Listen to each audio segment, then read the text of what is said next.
Paz do Senhor a todos. Estamos mais uma vez com o nosso podcast Semear no programa Gotas de Sabedoria. E é um prazer estar aqui com você. E hoje nós iremos falar sobre ansiedade. Esse é o tema do nosso podcast de hoje. Deus ele vai falar aos nossos corações através da palavra, através do conhecimento, né, também da ciência. Porque estar aqui comigo, meu amigo convidado de hoje, é Marcos André, psicólogo cristão. E é ele que vai estar falando aqui sobre esse tema, sobre a ansiedade, que é o mal do século, né? Muita gente ansioso e precisa de conhecimento. E eu creio que vai ser demais o nosso papo. André, tudo bom? Muito obrigado por estar aqui comigo. Boa noite, ou boa tarde ou bom dia, caso você esteja escutando esse episódio de manhã ou de tarde. Como ele disse, meu nome é Marcos André, sou psicólogo clínico, tenho 23 anos. E espero que a gente possa construir uma coisa bem legal aqui hoje.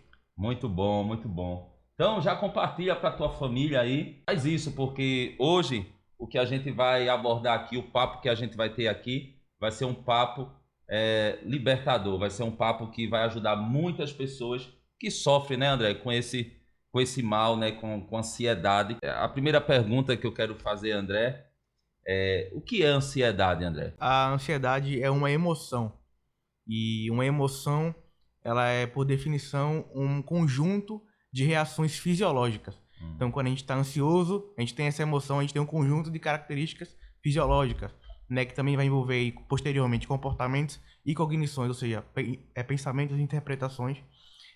Quando você está triste, você tem outro conjunto, mas, especificamente na ansiedade, é um conjunto de reações fisiológicas que se prepara para lidar com uma possível ameaça, né? Então, ativa o sistema de luta ou fuga, né? Os sintomas comuns que a gente vê nas pessoas que estão sofrendo com ansiedade é o taquicardia, né? Que é o batimento acelerado, aquela sensação de sufocamento, de falta de ar, sudorese, que é o suor excessivo, né? Uma tensão muscular. Bom, cada pessoa vai apresentar de um jeito, mas esses são os sintomas vistos como mais comuns na ansiedade. Então, a ansiedade é uma emoção e é uma emoção comum aos seres humanos.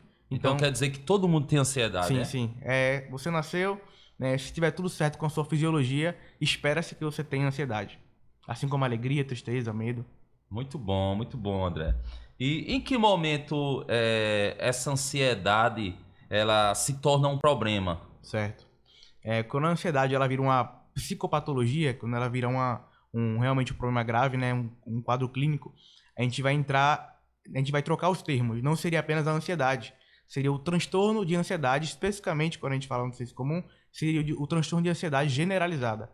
Existem diversos transtornos de ansiedade, então, por exemplo, a fobia social, que é o transtorno de ansiedade social, também é um transtorno de ansiedade com especificidade social. A gente também tem a fobia, né, fobia de objetos, fobia de ambientes, então também é um transtorno de ansiedade.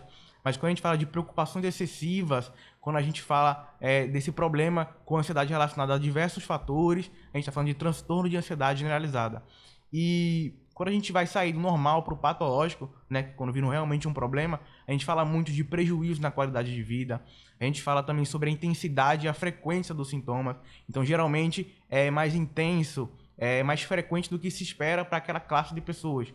Então, uma criança, a gente já desce um pouco a régua, porque não se espera que criança tenha sintomas de ansiedade, ou que tenham bem leves, normal para o desenvolvimento. Mas a gente vai acompanhando também esses sintomas de acordo com a fase do desenvolvimento. Você falou que existe uma diferença entre ansiedade normal e transtorno de ansiedade. Mas, em cima dessa pergunta, sobre essa diferença do que é transtorno de ansiedade, que existe ansiedade normal e o transtorno de ansiedade, eu queria perguntar a você, tem como uma pessoa identificar isso em si mesma sem a ajuda de alguém? Certo. Em questão do diagnóstico, de dizer eu tenho transtorno de ansiedade, essa não seria uma atribuição da pessoa fazer em casa. Assim como qualquer outro tipo de diagnóstico. A pessoa fazer isso seria um autodiagnóstico que não é muito válido, é passível de erros. Então, esse diagnóstico é feito pelo psicólogo ou psiquiatra, né? O médico pode fazer também, mas se recomenda que sejam dois profissionais, porque eles têm especialização nessa área. Então, o diagnóstico é feito por esses dois profissionais.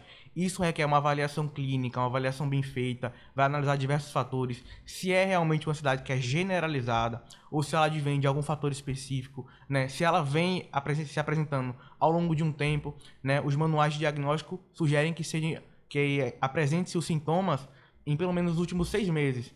Então, essa avaliação, ela tem que ser bem feita pelo psicólogo, pelo psiquiatra. E então, isso vai ser mais assertivo, tanto para o tratamento, porque como é uma avaliação mais minuciosa, entende-se que a pessoa ela não vai ter capacidade de autodiagnosticar. Então, mas é importante que ela tenha essa consciência. Ou seja, eu percebi esses sintomas, eu percebi que eu estou sofrendo, percebi que eu não estou dormindo bem, eu percebi que eu sempre estou fadigado. Então, a partir dessa consciência, ela busca ajuda. E essa ajuda é justamente para ter uma avaliação profissional. Eu queria citar, Marcos, aqui um texto bíblico, né? O nosso podcast é Gotas de Sabedoria. Então, eu queria citar um texto bíblico em Filipenses capítulo 4, versículo 6 em diante, que diz assim: não andeis ansiosos com coisas alguma, mas em tudo sejam conhecidos diante de Deus os pedidos de vocês pela oração e pela súplica com ações de graça. E a paz de Deus, que excede todo entendimento, guardará o coração e a mente de vocês em Cristo Jesus. A gente vê que aqui na palavra de Deus já mostra, né, esse termo, essa ansiedade, né, já está escrito aqui, né? Então a Bíblia reconhece a ansiedade, mas também nos aponta um caminho para que a gente possa sair, né, desse confronto, sair dessa situação de ansiedade. Então diz aqui na Bíblia: não fiqueis preocupados com coisas algumas, que em outras versões não andei ansiosos com coisas algumas, mas em tudo sejam conhecidos diante de Deus os pedidos de vocês pela oração e pela súplica. Então quer dizer, aqui a palavra de Deus nos mostra um caminho, né, para você diminuir essa ansiedade, né, através da oração, através das súplicas, né, através de ações de graça. Então, você como psicólogo e também cristão, o que você acha desse entendimento que a palavra de Deus nos traz nesse momento? Bom, se apresenta como boas práticas, né? A gente trabalha as intervenções também na clínica com base nos valores do paciente, Muito né? bom. No que ele acredita, no que é interessante para ele, no que realmente importa. E trazendo isso, né, se torna interessante fazer essas coisas, porque é como uma forma de externalizar ou remanejar essa ansiedade. Ou seja, além disso, é uma forma de reconhecimento de que eu não tenho controle sobre todas as coisas.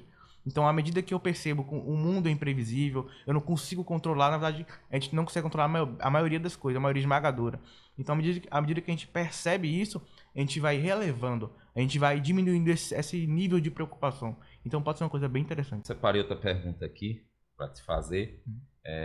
Muitos cristãos sentem culpa por estarem ansiosos e achando que isso é falta de fé, não é? O que você pensa sobre isso? Eu acho que a gente não pode levar ao extremo as coisas, né? Porque como a gente falou aqui que o transtorno de ansiedade pode existir, e eu sei muito bem porque eu já tive alguém na minha família que passou por isso, e eu sei que não é fácil, né? Muitas vezes a pessoa está dentro ali daquele buraco, né, encurralado, olha para um lado, olha para o outro, e ele está ali preso. E muitas vezes precisa-se de alguém para tirar a pessoa daquele buraco, para tirar a pessoa daquele quarto escuro, não é? Então, muitos cristãos sentem essa culpa de estarem ansiosos, achando que isso é falta de fé. Mas o que você pode falar sobre isso? Bom, isso advém de um estigma que foi construído ao longo do tempo, né? Acredito que até pela falta de informação, isso foi sendo perpetuado, né? Principalmente dentro de ambientes religiosos, né? Sobre essa questão do problema ou da causa, né, de transtornos como depressão, ansiedade, ser a falta de Deus. Mas eu estava até conversando com um colega meu esses dias e talvez isso não seja a causa, mas a consequência, sabe? A consequência dos sintomas, de não buscar uma ajuda, talvez seja uma das possíveis consequências, como afastamento dos seus valores, né? Perca da capacidade de sentir prazer, que são sintomas, né, que podem estar presentes tanto na ansiedade quanto na depressão. Como a gente falou no começo, a ansiedade é comum a todos os seres humanos. Então basta você existir, né, que você e tiver a fisiologia tudo certo ali, que você já está suscetível a ter ansiedade. Então isso é uma coisa comum, né? E até o transtorno de ansiedade, né, são problemas que têm um tratamento específico. Assim como a gente tem, né, problemas fisiológicos que a gente sente, né? Opa, vou no médico, eu vou ali buscar uma consulta, eu vou fazer um exame. Assim como os problemas mentais também. né? E a neurociência vem aparecendo para mostrar que não é apenas algo abstrato, como a gente pensava, né? Um problema, onde é que está, mas vem mostrando as áreas dos cérebros que afetam isso, ou as áreas do cérebro estão envolvidas nesse funcionamento. Então a gente já entende que há um mecanismo físico, né, fisiológico que a gente pode ver, que a gente pode usar para explicar, e isso é muito comum. Eu escutei uma vez um caso de uma mãe que tinha uma filha e a mãe era cristã, e a psicóloga disse: olha, sua filha está com depressão. Ela não, ficou aquele debate todo, e aí a psicóloga trouxe essa mãe, né, na clínica, pegou um mapa com o cérebro e explicou todo aquele funcionamento que era comum, né, aquilo acontecer diante do contexto que ela estava vivendo. A gente sabe que os transtornos são multifatoriais, ou seja, não é uma coisa só que vai gerar um transtorno, né, um conjunto de relações sociais, fisiológicas. Um acumulado, né? Múltiplos fatores vão influenciar aquilo. Tanto o surgimento como a manutenção, ou seja, a perpetuação daquele problema. Então, são problemas reais, né? Muitas pessoas acham que por serem cristãos também esquecem que são seres humanos, né, que estão suscetíveis a problemas, né, na vida, que estão suscetíveis a doenças, a transtornos. Então, isso é uma coisa comum. Então, a gente traz primeiro essa normalização de comum para depois a gente poder intervir. O sol que nasce para o ímpio nasce para o salvo também, para o crente, não é? Para o cristão. A chuva que cai para o ímpio cai também para o cristão. Então, a gente tem que ter essa consciência. É muito bom, Marcos, trazer isso aqui, nesse podcast, para as pessoas se conscientizarem, né? Sim. O nosso público é um público mais cristão e alguém pode estar nos vendo nesse momento e pode até estar passando por esta situação na sua casa. Mas a gente não pode deixar de procurar ajuda. Sim, sim. Né? Se for um problema espiritual, vai ser tratado espiritualmente. Mas se for um problema realmente no seu emocional, sim. Na sua fisiologia, fisiologia, tem que procurar ajuda de um profissional, sim. Tem que procurar ajuda daquele que estudou e vai saber direcionar aquela pessoa ao caminho certo para sair, né, daquela situação. Tem um texto em 1 Pedro, capítulo 5, versículo 7, que diz assim: lance sobre ele toda a sua ansiedade, porque ele tem cuidado de vocês. É claro que a gente tem essa confiança, né? Em Deus, a gente lança toda a nossa ansiedade, mas às vezes a gente tem que entender que o conhecimento foi dado por Deus, né? Marcos está aqui, estudou, né, muitos anos para ter esse conhecimento, que ele não deixa de ser usado por Deus através da profissão, do conhecimento que Deus entregou nas suas mãos, e está pronto, né, para ajudar pessoas. Então, nós lançamos sobre o Senhor todas as nossas ansiedades, mas às vezes a pessoa está numa situação tão grave já, né, Marcos, que precisa de alguém chegar e dar aquela ajudar, saculejada e dizer: é assim, é por aqui, é desse jeito que tem que se fazer, sai, acorda, não é? Então é isso, o nosso papo está muito bom e vai compartilhando aí, ainda tem muita coisa aqui para a gente conversar. E logo, logo, Marcos, a gente pode trazer aqui um podcast falando sobre depressão, não é? Então, se você quer esse podcast, já comenta aqui embaixo, deixa teu comentário, que a gente pode ir lá na frente, chamar Marcos de novo aqui, a gente bater esse papo sobre depressão, que também é um mal pior do que a ansiedade, né, Marcos? Ou não? Os dois vão trazer os seus devidos prejuízos e os dois têm crescido, né, de forma proporcional no mundo, principalmente depois da pandemia.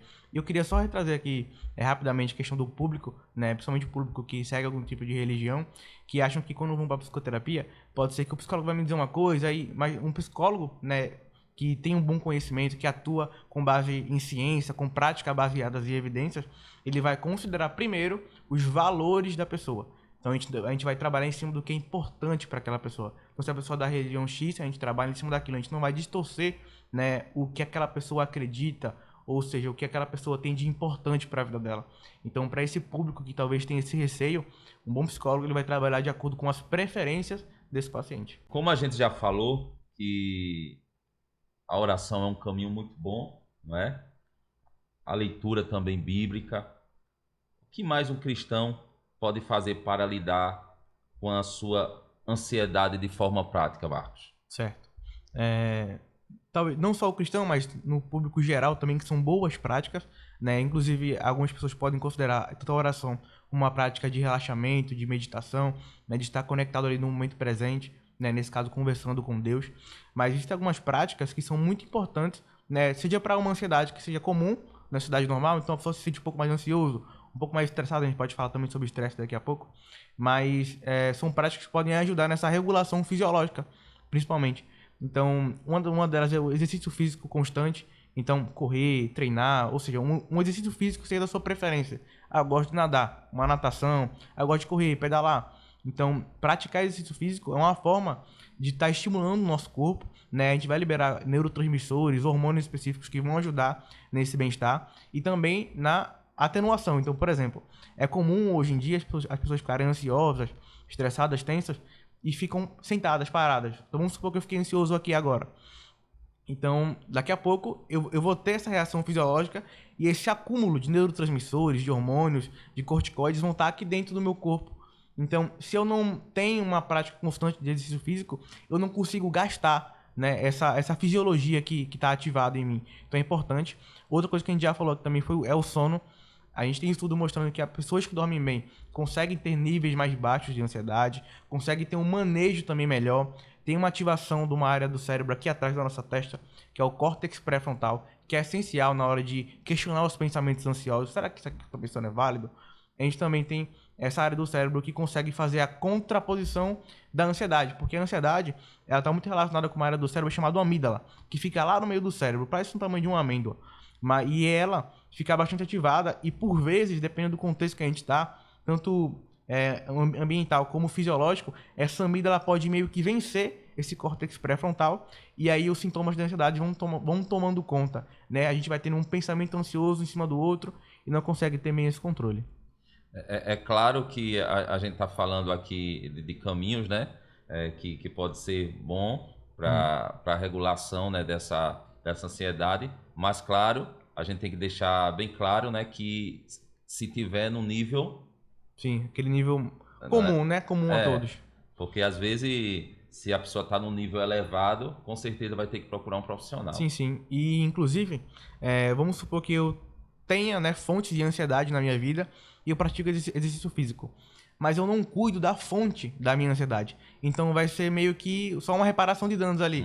Eu tenho ansiedade, faço exercício, mas de novo eu volto. Não consigo lidar com os pensamentos, não consigo lidar com as fontes que me geram ansiedade. Então é importante que você busque ajuda se for grave, estiver vindo de forma recorrente, é justamente para poder lidar com essa fonte. Porque não adiantaria eu ficar fazendo exercício físico, dormindo bem, né, buscando um relaxamento. E o mal está lá. E está lá. Vai continuar, né, fazendo a manutenção do transtorno ou do problema. Tem uma pergunta aqui, mas acredito que a gente até já tocou, mas para deixar bem claro, né, para os ouvintes. E quando a ansiedade é muito intensa, o cristão pode e deve procurar ajuda profissional com terapia e até medicação? Ele Sim. deve, né, Marcos? Sim, sim. Assim como a gente falou sobre questões de busca de ajuda médica, né, para problemas de saúde física, né, ou quando a gente quer fazer um treino da academia, a gente busca um profissional de educação física, a gente está planejando montar uma dieta, a gente busca um profissional adequado, que é um nutricionista, mas quando a gente tem esses problemas, né, de ordem psicológica, de ordem mental, é ideal que a gente busque, né, o atendimento psicológico, né, e muitas vezes um problema pode ser resolvido apenas com a psicoterapia. No caso de ansiedade, estudos mostram que a ansiedade leve a moderada pode ser muito bem tratada, né, e ter a sua remissão dos sintomas apenas com a psicoterapia. Mas o psicólogo vai estar atento a esses sintomas, porque se tiver um pouco mais grave, ele vai encaminhar para o psiquiatra. E muita gente tem essa questão da aversão ao medicamento, né? Eu ia perguntar isso a você. Então, eu não vou tomar medicamento, vou tomar para sempre. E a ideia não é essa. A ideia é que junto com a psicoterapia, você vai aprendendo estratégias para lidar e o profissional da psiquiatria vai passar o medicamento necessário para ajudar naquele contexto. Então, muitas pessoas têm um sintoma tão elevado que ela não consegue focar direito na psicoterapia ou manejar alguns comportamentos. Então, é necessário, às vezes, a intervenção medicamentosa. Lembrando que o psicólogo não faz, né, a prescrição de medicamentos. Isso é adequado, né, ao profissional da psiquiatria, o médico psiquiatra, que vai analisar o contexto. É importante também que o psicólogo esteja em comunicação constante com esse psiquiatra para passar, né, as coisas de forma adequada, até porque Muita gente vê o psiquiatra apenas 2 vezes no mês, uma vez no mês, uma vez a cada 3 meses, e o psicólogo está mais constante ali com aquela pessoa. Então ele consegue observar de uma forma mais específica. Então ele consegue alinhar junto com o psiquiatra, né, os medicamentos necessários, ou quando já está a pessoa com a diminuição dos sintomas, ela pode também, né, fazer o desmame, que a gente chama, mas é muito comum que na psicoterapia a gente tenha que fazer essa psicoeducação sobre o medicamento, né, porque há muito estigma, né, sobre isso, muitos estereótipos negativos quanto ao uso do medicamento. Mas a ideia é que ele forneça um suporte, né, junto com a psicoterapia, para poder que a pessoa tenha melhores resultados. Então, geralmente, quando está moderado, um pouco mais grave, é recomendável e, inclusive, tem bons resultados a psicoterapia somada com o medicamento. Como a igreja pode ser um espaço de apoio e escuta para irmãos e irmãs que sofrem com esse tipo de ansiedade? Bom, observando a igreja como um contexto também social, ou seja, uma instituição que tem um grupo de pessoas, né, que tem coisas em comum entre si, valores, né, como entre si, crenças, então eles acabam sendo um ambiente social. E muita gente espera que na própria igreja haja um acolhimento, né, isso baseado nos princípios comportamentais e valores que as pessoas aprendem na Bíblia. Então a gente sabe que a gente tem uma noção dos comportamentos comuns de um cristão, né, que a gente ouve falar, isso você não precisa ser um cristão para saber, geralmente, né? Então muitas pessoas vão para a igreja até entrar em contato com uma religião, com um grupo de pessoas da igreja, justamente para obter um acolhimento, para entrar em um grupo social. Uma coisa que a gente pode falar daqui a pouco é a rede de apoio, que é extremamente necessária e muito importante. Então, se a igreja não está preparada, por exemplo, para entender, para reconhecer que isso é uma coisa comum e oferecer ajuda, então se ela faz o oposto, acaba perpetuando aquilo ali. E a própria igreja pode afastar uma pessoa que estaria junto com ela. Então, é importante que cristãos tenham esse tipo de conhecimento, justamente para fazer um acolhimento assertivo. Então, opa, meu irmão, eu sinto muito que você esteja passando por isso, acolher, né, oferecer ajuda, ou indicar ajuda, você pode buscar esses caminhos aqui, porque isso é uma forma de trazer melhora, né, e de ter uma boa relação ali dentro. Mas como a gente falou, acontece que muitas vezes acaba tendo um estereótipo ou não, e pessoas acabam indo, mas são repelidos. Né? Então, pessoas que às vezes estão indo por ter um valor que, eu quero me aproximar de Deus, e ela chega na igreja e tem um transtorno mental, por exemplo, as pessoas de lá podem fazer um caminho inverso e afastar. Então é importante ter esse conhecimento. Criticar, né? Sim, sim. Em vez de ajudar a criticar. Porque, na verdade, a igreja é um local de cura, né? A igreja é um local de cura. É o amor, é a união, né? Isso tudo dentro da igreja a gente consegue, na forma como a Bíblia, né, nos ensina, acolher as pessoas. Porque a igreja ela não pode, de maneira nenhuma, discriminar. A igreja ela tem que ser um local de cura realmente, para ajudar de qualquer forma a pessoa a se erguer, a se levantar, né? Então esse apoio é muito importante e muitas vezes por falta de conhecimento, né, as pessoas acabam, como você falou, afastando as outras pessoas por não entender por que aquela pessoa se comporta daquela maneira. Inclusive, eu li um livro recentemente onde um psicólogo ele fazia uma análise, né, da Bíblia com base nos comportamentos descritos de Jesus, né? Ou seja, o que ele fazia enquanto ele esteve aqui. E ele pontua que muitos desses comportamentos são comportamentos que facilitam um acolhimento, que facilitam a pessoa se abrir e, consequentemente, abrir um caminho, né, para buscar ajuda ou para a pessoa que está ouvindo oferecer ajuda de alguma forma. Então, ele fez essa análise, né, dos comportamentos de Jesus Cristo aqui na Terra e acaba sendo muito interessante porque a gente observa alguns comportamentos, inclusive o nome do livro é Jesus, o maior psicólogo que já existiu. E aí ele traz, porque na psicoterapia a gente tem, né, os fatores comuns e específicos. Os específicos são técnicas personalizadas ali e os comuns são comportamentos que o psicólogo deve ter para oferecer um bom ambiente para o paciente primeiro, né? É extremamente importante. E ele pontua que muitos dos comportamentos que Jesus Cristo teve aqui se compactua ou se assemelha a comportamentos comuns do psicoterapeuta, né? De trazer essa abertura, de trazer um acolhimento, de não trazer uma questão que julgue e afaste, mas abrindo o caminho para que essa pessoa se expresse e, consequentemente, busque ajuda de alguma forma. Jesus foi espetacular, né? Quando estava aqui na Terra, quando a gente lê os evangelhos, as curas, né, que ele fez, os milagres, né, as conversas, né, a conversa com a mulher samaritana mesmo, aquilo ali, a gente olha e vê o nível, né? Sim, ele pega vários exemplos e tira as pessoas que estariam sendo julgadas ali, para trazer uma outra atmosfera, né? Trazer uma atmosfera de compreensão, também de perdão. Então ele sai ele meio que troca o modo automático como as pessoas vão vindo reagir. E aí ele traz essas reflexões que consequentemente abrem um espaço para que essas pessoas melhorassem, né? Buscassem seus objetivos, buscassem viver de acordo com os seus valores. E a questão da conversa de Jesus também, né, com as pessoas, um a um, né? Sim, sim. Chamar, conversar, expor, né?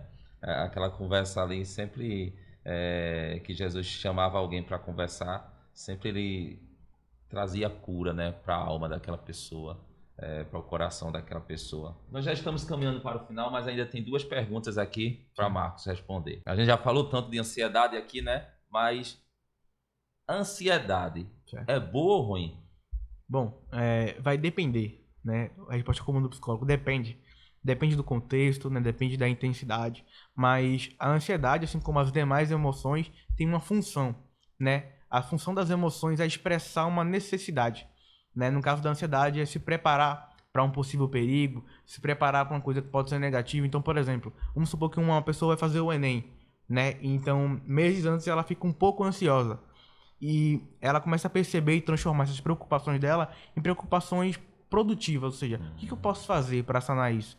Né? Então começa a estabelecer metas que vão ajudar ela a estudar e passar na prova. Então a gente pode observar que nesse contexto a ansiedade foi importante para ela se preparar para uma coisa que poderia acontecer, né? Que seria ele ir bem ou mal na prova, mas aí ele transformou isso em comportamentos que fizeram com que ele agisse em prol do objetivo.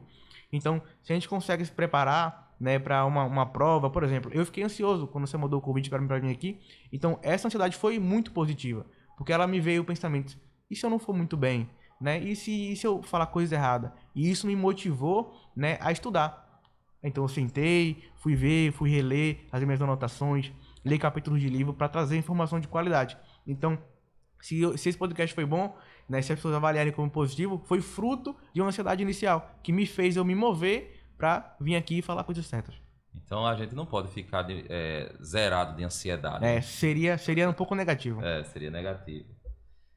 No caso, você está dizendo que a ansiedade, ela, e muitas vezes, ela é benéfica, sim, né? Sim. Quando ela vem como um estímulo de você produzir alguma coisa. Sim. Muitas vezes a gente observa, né, que são as preocupações. Aí alguns livros definem como preocupações produtivas e improdutivas. As improdutivas são que não me levam a fazer algo ou não me mostram especificamente alguma necessidade. Então acaba que as produtivas me levam a fazer algo positivo, né, algo adequado também. Mas vamos supor que eu, né, viesse para cá, mas ficasse com a ansiedade muito elevada. E aí eu passasse, 4 noites seguidas estudando, né, não dormindo direito, não aproveitando a vida ainda. E seria, né, desproporcional para o contexto. Então, se eu faço uma avaliação racional, ou seja, eu estudei para isso ao longo do tempo, né, e agora eu vou revisar e vou ler algumas coisas específicas, né. Então isso me ajuda a ter um comportamento de forma equilibrada. Então é muito importante observar se os comportamentos ansiosos ou se os pensamentos ansiosos estão de acordo, são proporcionais ao contexto. Eu queria que você falasse um pouco sobre como está o caso, né, de ansiedade. Você que estuda, sempre está estudando sobre psicologia, né, que nunca para de estudar, né? Sim, uma vez psicólogo, sempre estudante. Sempre estudando. Então, eu queria que você dissesse como é que tá os casos, né, de ansiedade no mundo. Bom, para você ter uma breve noção, embora não tenha nenhuma pesquisa que bata o martelo, mas muitas indicam que de 4 a 5% da população mundial sofre de algum transtorno de ansiedade. O que, se a gente levar em consideração que o mundo tem 8 bilhões de pessoas, seriam 400 milhões de pessoas no mundo sofrendo de ansiedade. Muita gente. Bastante pessoas mesmo. Inclusive, a população do Brasil são 200 e tantas pessoas, então mais de um país brasileiro inteiro, ou 2 países brasileiros inteiros. Inclusive, o Brasil é considerado o país mais ansioso do mundo, né? Então, sobre ansiedade, é o top 1. E se eu não me engano, para casos de depressão, né, de transtorno depressivo, está entre o top 3 da América Latina, se eu não me engano. Então, o nível de ansiedade da população mundial tem crescido, e isso de forma, né, que seja um transtorno, ou seja, uma ansiedade que é desproporcional com o contexto, né, virando um transtorno de ansiedade. E isso tem crescido principalmente depois da pandemia, né, devido ao isolamento, devido ao estresse, devido à readaptação, né, do estilo de vida. Então a pandemia acabou subindo demais os níveis de ansiedade. Algumas pesquisas vão propor aí que seja um aumento de 25% depois da pandemia. Muita coisa, né? Mas, consequentemente, depois da pandemia, em 2023, foi a primeira vez que mais da metade da população brasileira se preocupava com a saúde mental, né? Então, em 2023 foi feita uma pesquisa em que ela revelou que 52% dos brasileiros se preocupavam com a saúde mental. Então, essa preocupação variava tanto de buscar psicoterapia, como de ler algo sobre ou pesquisar. Então, isso mostra que, à medida que foi crescendo também, foi crescendo a preocupação. E, consequentemente, os estudos em psicologia foram avançando e postulando, né, intervenções que sejam eficazes para esses casos. Então, a terapia hoje consegue, né, ter bons resultados. Inclusive, lá para os anos 2000, se eu não me engano, o Aaron Beck, o criador da terapia cognitivo-comportamental, montou um estudo em que a psicoterapia teve os mesmos efeitos de um medicamento isolado. Ou seja, ele pegou um grupo que iria fazer a psicoterapia, né, da terapia cognitivo-comportamental, e um grupo que iria fazer, né, o tratamento medicamentoso. E ele observou que uma terapia da fala, ou seja, intervindo, propondo, né, planejando, né, ações, comportamentos, fazendo uma reestruturação cognitiva das crenças, dos pensamentos, ajudou a ter esses impactos positivos. Então, por mais que os casos tenham crescido, a preocupação da população brasileira, né, cresceu com a saúde mental, e espero que isso leve as pessoas a buscarem a ajuda necessária. Já pegando um gancho aí no que você falou, nesse crescimento, o que você acha da tecnologia, né? Certo. Os celulares, né? Vamos falar um pouquinho. Bom.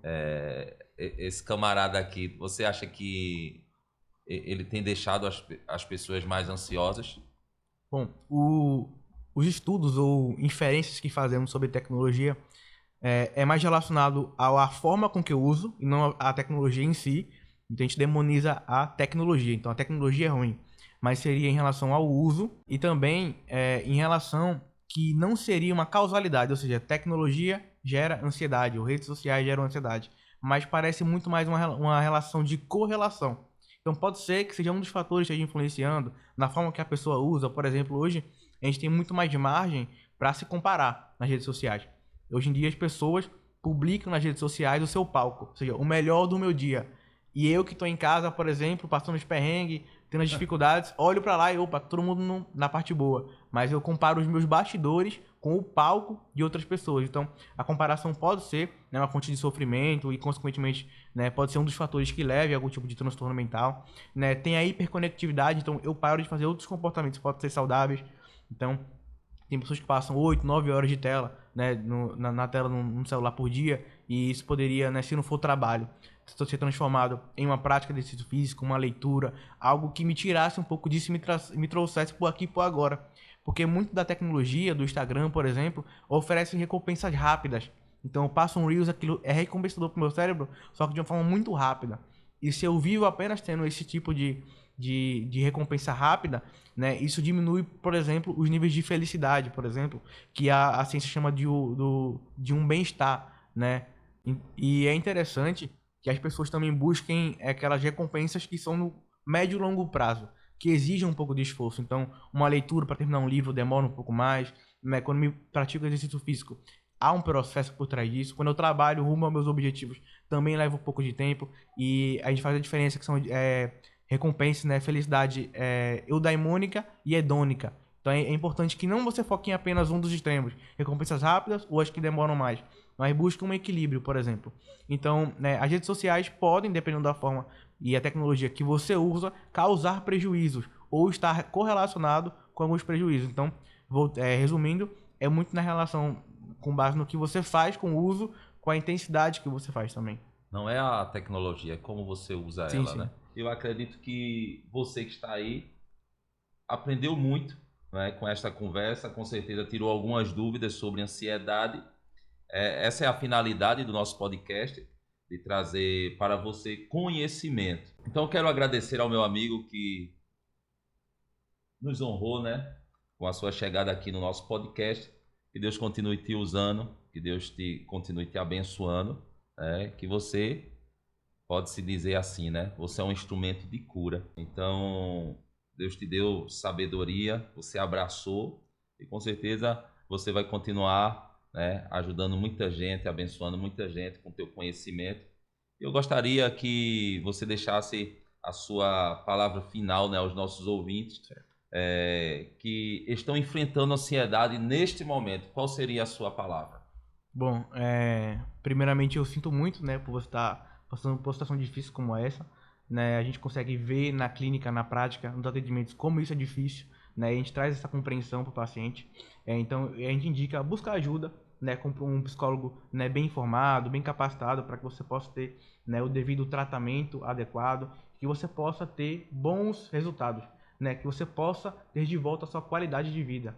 Então é extremamente importante que você busque essa ajuda, caso isso esteja te prejudicando, porque é essencial e você vai viver a maior parte da sua vida dentro da sua cabeça. Então é importante que você busque deixar tudo organizado, né? Buscar uma ajuda para que você consiga desempenhar ou produzir ou descansar ou ter uma vida, né, valorosa, ter uma vida significativa, com tranquilidade, que você esteja, né, tranquilo. A saúde mental não é ausência de problemas, mas é uma capacidade de fazer esse manejo, né, de lidar com os problemas, também de descansar. Então, nada é só produção e nada é só descanso. Então, o equilíbrio é fundamental. Muito bom. E para você que nos acompanhou até agora, até aqui, eu quero dizer a você, você não está sozinho, não é? Deus está com você em qualquer momento da sua vida. Existem profissionais, você tem uma família, você tem amigos. Então, quando você se sentir ansioso demais ou depressivo, alguma coisa desse tipo, faça de tudo para procurar ajuda, porque não adianta a gente, né, cobrir, né, o problema. Não, a gente tem que resolver. Como a gente falou, tem que ir na raiz, né, para eliminar o problema. Então, tome o posicionamento, levante a sua cabeça, porque sozinho muitas vezes a gente não consegue, não é isso, Marcos? Então, que Deus abençoe a tua vida, que Deus abençoe a tua casa. Obrigado. Eu queria também deixar aqui os meus agradecimentos a você pelo convite, pelo tempo, pelo ambiente, né? Quando eu entrei, eu fiquei muito feliz de ter um ambiente organizado, né? Espero voltar aqui outras vezes. Senti muito acolhido, tá muito confortável aqui. E eu queria agradecer a você também, que tirou um tempo do seu dia para escutar isso, que me deu a atenção. Isso é muito valoroso. Hoje em dia o tempo está muito corrido. Eu fico feliz que você tenha encontrado o momento e me dado essa honra de ter falado para você algumas coisas. Espero que nossa conversa aqui tenha sido útil para você e que você consiga ter uma boa vida. Marcos, deixa a tua arroba aí, certo, para o pessoal te conhecer melhor, né? O meu arroba no Instagram é @marcosandre.pc, né? Lá eu faço conteúdo de psicologia, tem reflexões, né? Eu respondo caixinhas de perguntas, tiro dúvidas. Lá também tem as formas de você entrar em contato comigo, WhatsApp, né? Marcar uma psicoterapia. Então, lá no Instagram você consegue ter essas informações. Marcos também já está fazendo atendimento online, Isso né? Isso mesmo. E presencial também, agora. Presencial também, né? Muito bom, muito bom. Que Deus te abençoe, querido. Amém? Muito obrigado. Eu que agradeço. E a gente chegou no final e, como de costume, eu quero fazer uma oração pela tua vida para a gente encerrar com chave de ouro. Amém? Maravilha. Querido eterno Deus, maravilhoso Pai, obrigado, Senhor, por este momento que o Senhor nos proporcionou de estar aqui, Senhor, com teu servo, para juntos, Senhor, trazermos, Senhor, esclarecimentos para as pessoas, conhecimentos para as pessoas. Continua nos ajudando, nos abençoando. Abençoa teu servo Marcos, Senhor, ajuda ele, faz prosperar em todos os seus caminhos. Abençoa cada um ouvinte que nos assistiu neste momento. Pai querido, nos ajuda, Senhor, a cada dia estar fazendo a tua vontade. Que toda, Senhor, ansiedade, Senhor, possa ser, de alguma forma, Pai, esclarecida, e que o teu Espírito Santo, Senhor, possa, Senhor, penetrar na mente de cada pessoa, Senhor, que por alguma situação está vivendo este problema, esse transtorno. Pai amado, continua nos ajudando, continua nos abençoando, nos dando força, e nós te agradecemos em nome de Jesus. Amém.